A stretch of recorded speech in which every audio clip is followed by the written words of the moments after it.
오늘 제목은 우리는 왕을 선택했다 라는 주제를 가지고 말씀을 정했는데요. 이것이 주는 의미에 대해서 먼저 생각해 볼 필요가 있을 것 같아요. 왕을 선택했다 라는 것은 자기 중심적인 사고를 의미하기 때문에 이야기를 하는 겁니다. 결국 이 우상숭배라고 하는 것은 사실 우리가 무언가를 탐하는 욕심의 대상을 향하고 있다 라고 생각하기 쉽지만 사실은 그것을 향하고 있는 자기 중심적인 태도에 대해서 말하고 있는 거예요. 결국 우상숭배라고 하는 것은 나의 선택에서 출발하는 거죠. 내가 옳다고 말하고 내가 믿고 있는 것, 그것을 우리가 왕을 선택했다라고 말한다라는 거죠. 우상숭배의 욕구는 결국 자기 사랑이다 라는 주제를 가지고 오늘 말씀을 전하려고 합니다. 그럼 자기 사랑이 왜 문제일까 생각해 볼 필요가 있죠. 자기 사랑의 방향성은 자기 중심적인 태도 때문에 일어나는 수많은 문제들이 발생하기 때문에 그렇습니다. 우리는 모든 것이 본인에게 달려있다고 말하는 시대를 살아가고 있어요. 자신이 더 똑똑하거나 더 부유하거나 더 날씬하지 않는 것이 충분히 노력하지 않았기 때문에 라고 생각을 하죠. 모든 것을 자기 탓이라고 생각해요. 왜냐하면 내가 그렇게 하지 않았다, 내가 충분히 할 수 있다라고 하는 어떤 자기중심적인 생각을 가지고 있기 때문에 그렇죠. 조금 복음하고 좀 먼 이야기 같긴 하지만 스토아파에서는 이 부분을 이렇게 해석을 하더라고요. 대부분 자기가 통제하에 있다고 생각하는 것은 사실 우리 통제 밖에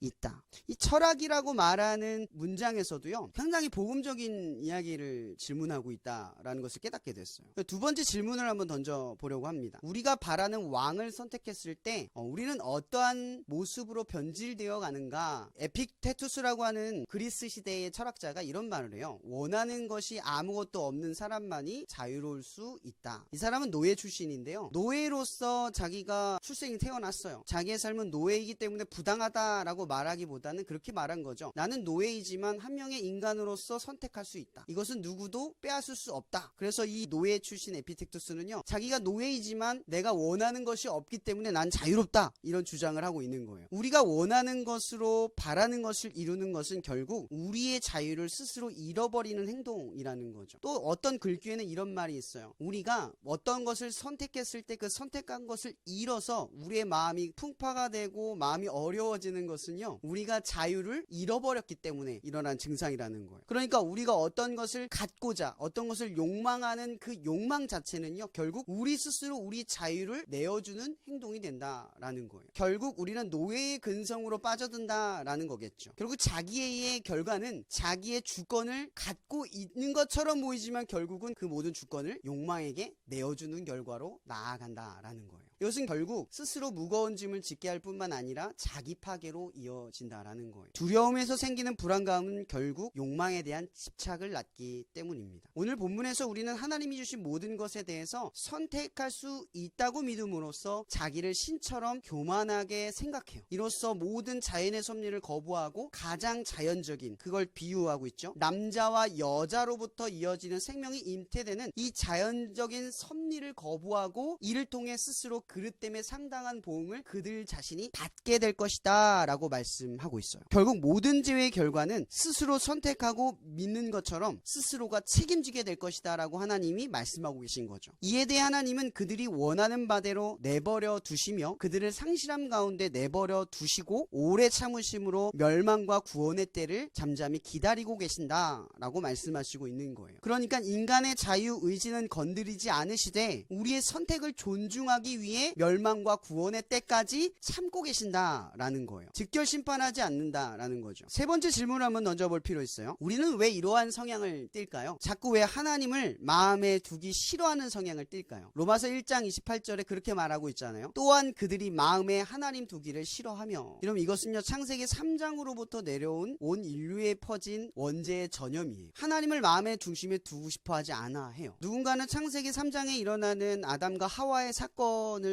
이야기를 하면 선악과를 따먹는 것이 불순종이다 라고 말은 하고 있지만요, 더 근본으로 나아가면요, 내가 선택하는, 내가 선과 악을 판단하겠다라고 하는 하나님의 주권을 앗아가는 행동이에요. 그러니까 하나님을 두기 싫어한다라는 말은 어떤 의미겠어요? 하나님 없이 내 맘대로 살겠다, 내 뜻대로 살겠다라는 것을 상징적으로 보여주고 있다라고 하는 거죠. 그게 우리의 성향이라는 거예요. 잠시 로마서 1장 28절에 방금 읽었듯이 하나님께서는요, 우리를 상실함 가운데 두셨다고 말씀하신 말씀하신 것은 우리가 하나님이 계셔야 할 자리에 하나님이 계시지 않고 그 비어진 상실한 공간에 욕망하는 그것으로 우상 숭배하는 것, 곧 하나님을 대신할 자기 사랑, 욕망에 따라 그릇된 삶을 살아가게 함을 의미한다라는 거죠. 하나님의 자리에 자기 욕망을 대체한다라는 거예요. 그렇기에 우리는 채울 수 없는 상태, 즉 예레미야 2장 13절에서 이스라엘 백성이 상습적으로 짓는 두 가지의 대를 우리의 모습에 비추어 말하고 있어요. 첫째, 생수의 근원 되시는 하나님을 버린 것. 둘째, 스스로 웅덩이를 판 것. 이것이 주는 의미가 뭐예요? 결국 물을 가두지 못할 욕망의 소욕의 노예가 돼버린다라는 거죠. 여러분, 욕망이라는 건요, 채울 수밖에 없어요. 왜요? 빠져나가니까요. 채울 수 없는 걸 채우기를 바라는 것이 욕망이기 때문에 그래요. 우리가 이토록 반복적으로 하나님을 거부하고 그러한 상태에서 벗어나지 못하는 가장 큰 이유는요, 바로 이것 때문이에요. 자기 사랑은 자기를 바라는 상태를 꿈꾸고 그것을 위해 도저히 이룰 수 없는 욕망을 계속해서 쫓기 때문이죠. 네 번째 질문입니다. 하나님은 왕으로 선택하지 않고 살아가게 된 대가는 무엇일까?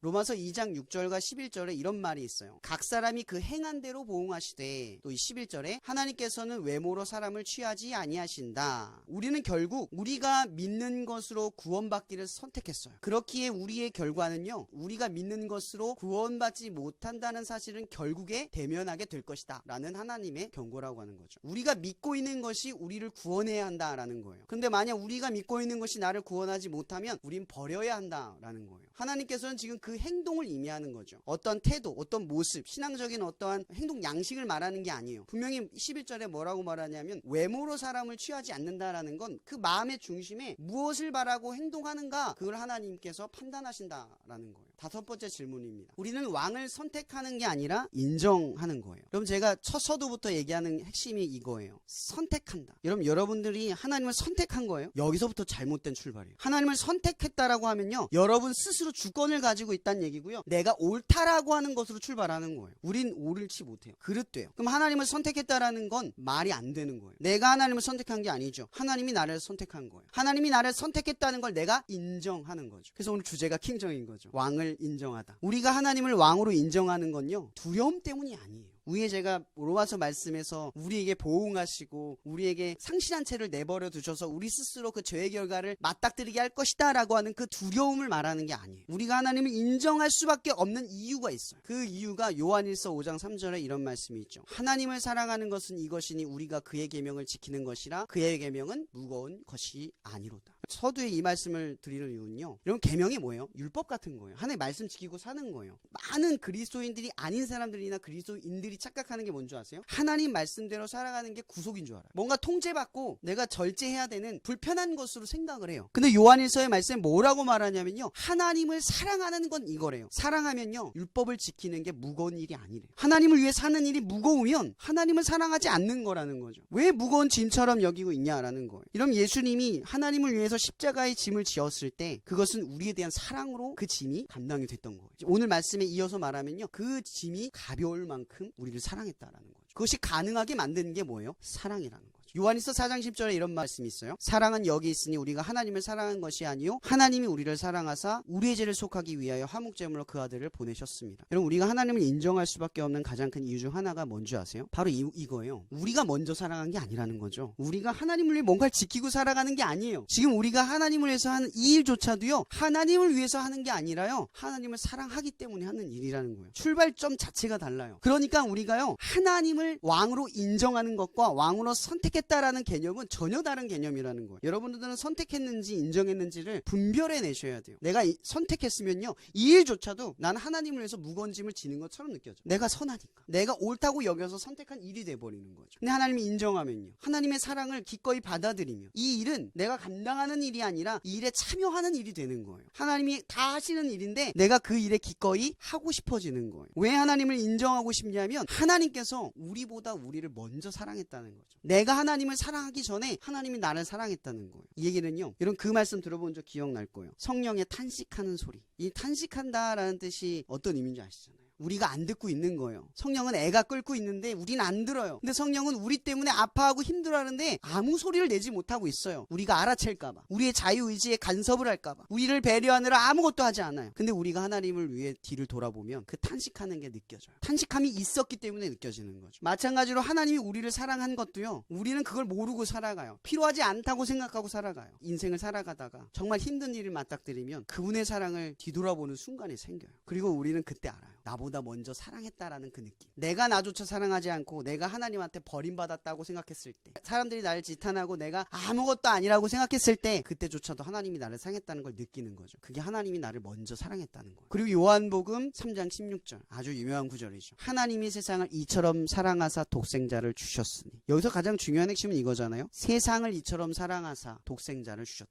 두 개가 비교의 대상이에요. 세상과 독생자. 세상을 사랑하는 것처럼 독생자를 사랑했는데 그 두 개를 바꿨다라는 거죠. 여기서 하나님이 우리에게 보여주시려고 했던 게 뭐예요? 독생자를 줄 만큼 사랑했다. 우리는 예수님을 통해서 하나님을 인정하는 거예요. 인정할 수밖에 없어요. 하나님께서 우리가 하나님을 우리의 삶의 진정한 왕으로 인정할 수 있도록 예수님을 통해서 이 땅에 오게 하셔서 믿게 하셨어요. 또 그것도 모자라서 우린 연약하니까 그 연약함을 도우려고 성령님을 보내셨어요. 우리가 하나님을 위해 인정하는 것은요, 그분의 신실한 약속의 보증인 부활 때문이에요. 여러분들의 수고가 헛되지 않은 이유는요, 부활하기 때문에 그래요. 오늘의 일이 세상 보기에, 또 우리의 삶에 보기에 대단하고 특별한 일이 아닐지 몰라도 이것이 부활이기 때문에 이 일이 의미가 있는 거예요. 또한 그분이 우리에게 한결같은 사랑을 베푸시는 증거인 희생을 보여주셨기 때문에 그래요. 우리가 기꺼이 이런 시험 기간이잖아요. 그 시간을 쪼개서 이렇게 할 수 있는, 이 희생을 할 수 있는, 이 작은 헌신에 동참할 수 있는 이유는요, 그분이 십자가에서 나를 위해 죽으신 그 사실에 대한 믿음을 우리가 알기 때문에 가능하다라는 거죠. 당장의 욕심을 쫓는 일은요, 자유라고 생각할 수 있어요. 그러나 진정으로 꿈꾸는 여러분들의 모습을 만들어가기 위해서는요, 반드시 자기의 욕구를 인내와 절제로 살아가는 것이 중요합니다. 진짜 자유는 여러분들이 되고 싶은 걸 이루는 거 아닌가요? 되고 싶은 걸 이루기 위해서 절제하고 인내하지 않는 것은 어때요? 자유를 빼앗기는 일이 되는 거예요. 여러분이 되고 싶어하는 것을 이루지 못하면 그건 자유가 없는 삶이죠. 그러니 사탄이 매일 여러분들에게 충동질하면서 욕망을 쫓으라고, 그것이 자유라고 여러분을 속일 거예요. 그러나 우리는 욕망의 노예가 되어서는 안 됩니다. 하나님을 상실한 채 망가지는 인생으로 살아가도록 우리의 자유에 대한 그 의지를 지켜내야 한다라는 거예요. 진정한 자유의 목적은요, 가장 나다워져라 하는 이 시대적인 자유 중심적인 사상을 말하는 게 아니에요. 오히려 이걸 그리스도인의 말로 표현하면요, 나를 지으신 목적을 찾고 또 되고 싶은 무언가를 꿈꾸며 하나님 안에서 발견되는 진정한 나다워져라 라는 거예요. 존재만으로 충분한 가치를 발견하고, 또 여러분 가지고 있는 재능이 세상의 어떤 재물, 사람들이 인정하는 그런 가치대로 개발되고 인정받는 게 아니라 여러분만의 특별한 가치로 여러분을 스스로 만들어내라는 거예요. 그건 여러분 안에 숨겨져 있어서 우리도 몰라요. 여러분 노력하는 그 어떤 것에 있다라는 거죠. 끝으로 골로새서 3장 2절의 말씀을 제가 말씀드립니다. 위의 것을 생각하고 땅의 것을 버리라. 여러분, 제가 이런 말씀을 아까 드렸죠. 하나님을 선택한 게 아니라 하나님을 인정한 거예요. 여러분 스스로가 위의 것을 생각하기를 애써야 돼요. 여러분들이 지금 하나님을 왕으로 인정하는 삶을 살기 시작했다는 건 그분의 뜻과 그분의 목적을 위해 살기로 마음 먹었다라는 거예요. 그러면 그러한 일이 가능하도록 여러분이 해야 할 일은 위의 것을 날마다 생각하는 훈련을 해야 한다는 거죠. 가만히 앉아서서 되겠지 하고 기다리면 되는 게 아니라 위의 것을 생각한다라는 거예요. 이건 의지적인 문제예요. 여러분들이 스스로 생각하는 거죠. 땅의 것에 매여 있다고 느껴지면 위의 것을 다시 한번 생각해보고 그 길로 나아가기 위해 애써야 한다라는 거죠. 우리가 하나님을 믿는 것은요, 하나님을 인정하기 때문이에요. 여러분, 예수를 믿는다는 건 목숨을 거는 일이잖아요. 목숨을 걸 만큼 믿을 만한 일이라서 여러분들이 하나님을 인정한 거예요. 누가 억지로 가르쳐서 믿었다고 하기에는 여러분의 목숨은 너무나 귀한 거란 말이에요. 여러분 스스로 판단 내린 거예요. 남의 판단으로 끌려간 게 아니라는 거죠. 제가 이 예화 하나 말씀 한번 나눠보려고 하는데요. 책에 이런 내용이 있었어요. 기도의 의미를 히브리어로는 하트파렐이라고 한대요. 이 뜻은 스스로 평가하다, 자기를 달아본다 라는 뜻입니다. 유대인들은 기도할 때 소원을 이루어달라고 기도하지 않는데요. 다만 자기 행위를 옳았는지, 얼마만큼 세상을 옳게 만들었는지를 스스로 평가하는 기도로 드린다고 해요. 자기가 구하는 것, 자기가 갈망하는 것을 기도하는 것은 여호와에게 욕망의 향수를 뿌리는 것이라고 그들은 생각한답니다.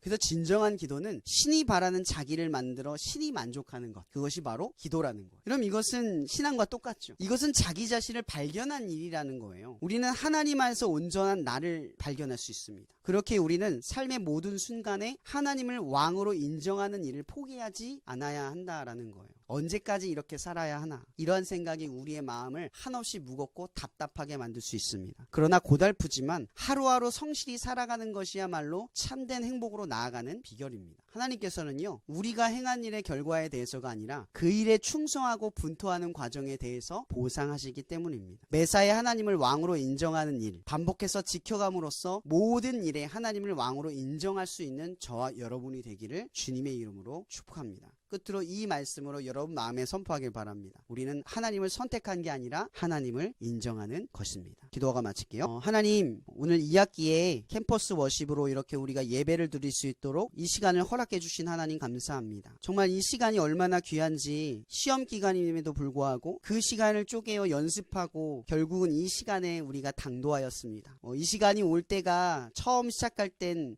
상상조차 할 수 없었지만 이렇게 시간이 흐르듯 하나님의 예정된 결과가 이루어지는 것을 우리가 보았듯 우리의 삶에서도 날마다 하나님을 인정하는 나의 주권, 나의 중심적인 태도를 버리고 하나님조차도 내 우상으로 만들어버리는 그 거짓된 신앙을 버리고 하나님을 인정하게 되는, 아니 인정할 수밖에 없는 하나님을 바라볼 수 있게 도와주시옵소서. 그렇게 내 삶에 하나님의 통치와 다스림과 하나님의 보호하심을 경험하게 도와주시고 하나님의 율법을 지키고 살아가는, 하나님의 말씀의 뜻대로 살아가는 우리가 무거운 짐진자처럼 노예의 모습이 아니라 하나님의 자녀처럼 밝고 건강하고 빛과 소금으로 드러나는 활기찬 당신의 자녀들이 될 수 있도록 우리 청년들, 우리 엘림찬양단, 우리 팀원들을 이끌어 주시옵소서. 어느 곳으로 가든 빛과 소금으로 하나님을 인정하는 자들이 되어줄 수 있도록 하나님께서 늘 함께 하시기를 간절히 바라오며 살아계신 예수 그리스도 이름으로 감사하며 기도합니다.